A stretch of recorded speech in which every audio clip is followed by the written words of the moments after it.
What's up, turtle fans? Today I decided to take a look at some of the Cave Turtles figures. First up, we're going to be reviewing the Leonardo figure from this wave of the line, Cave Leo. So here is Cave Leo. This is probably the most common and most easiest one to get out of all the Cave Turtles. For some reason, there's a lot more Leos out there than Donnie or Raph or Mike. Everyone seemed to have had Leo, but less fans were able to get the others, and they're a little bit more expensive. And one of the things I've noticed that sort of separates Leo from his other turtle brothers in this line is he has the solid white eyes, and if you look at all the others, they all have the pupils in their eyes.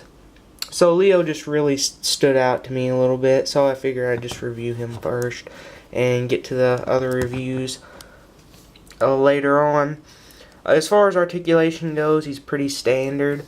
He has the head joint. You can't really get the full range of movement that you would on like the basic Leo because of his shoulders and the back of his shell standing up back there and everything. But other than that, it's exactly the same. Shoulders will rotate, and he has these two forearm joints right there. Legs are on the classic vintage turtle ball joints. And that's it. I guess, actually, come to think of it, there is no wrist articulation. So I guess he is a little bit under average in terms of articulation. I don't think it really takes away from the figure a whole lot, though. Detailing is really nice on these guys. Let me bring in his Dino buddy right here. This is probably my favorite dinosaur out of all the dinosaurs that each one of these guys come with. I think he's the most bulkiest and sturdy feeling. They're all made pretty well. You know, vintage figures typically are made rather sturdy and stout, but especially this guy, he's just got a lot of weight to him and just cool looking design. For articulation, for the dinosaur, his head will kind of rotate. You can't really do anything with it. Well, I guess that there's a little bit of posing right there, I guess. A little bit of a personality, a little bit of expression when he tilts his head like that for some reason. I don't know.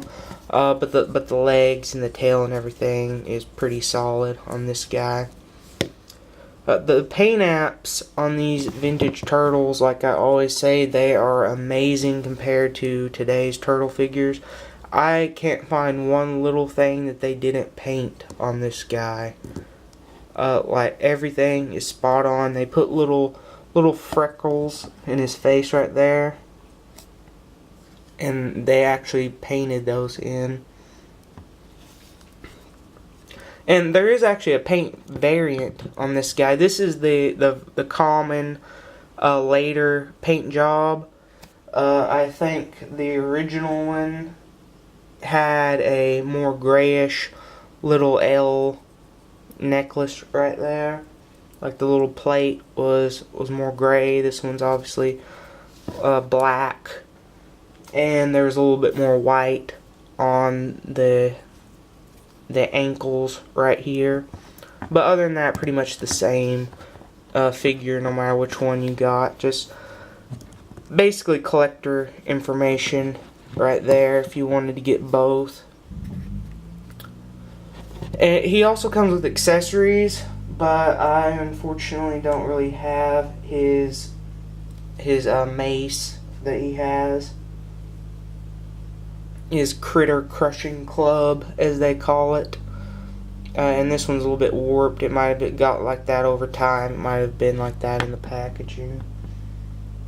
This is called the Cowabunga Cave Boy Katana. And actually, I'm not even going to try getting it in his hand because this guy's made out of really hard plastic, and the hand isn't really open enough for this handle.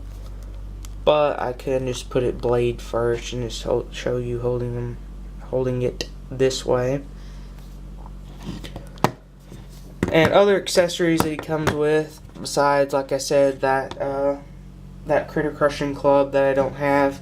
I guess his dinosaur actually comes with some accessories, like a little rope around his mouth, and the seat, which has really nice turtle prints in it right there.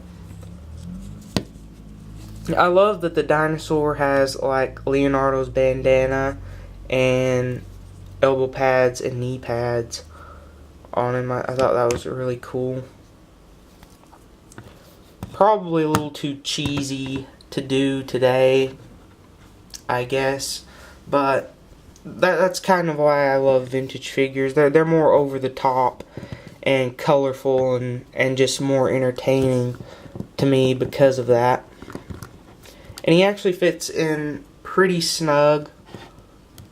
Try to get him holding his little reins there. It looks pretty funny in a good way. It looks pretty hilarious. Really cool display piece.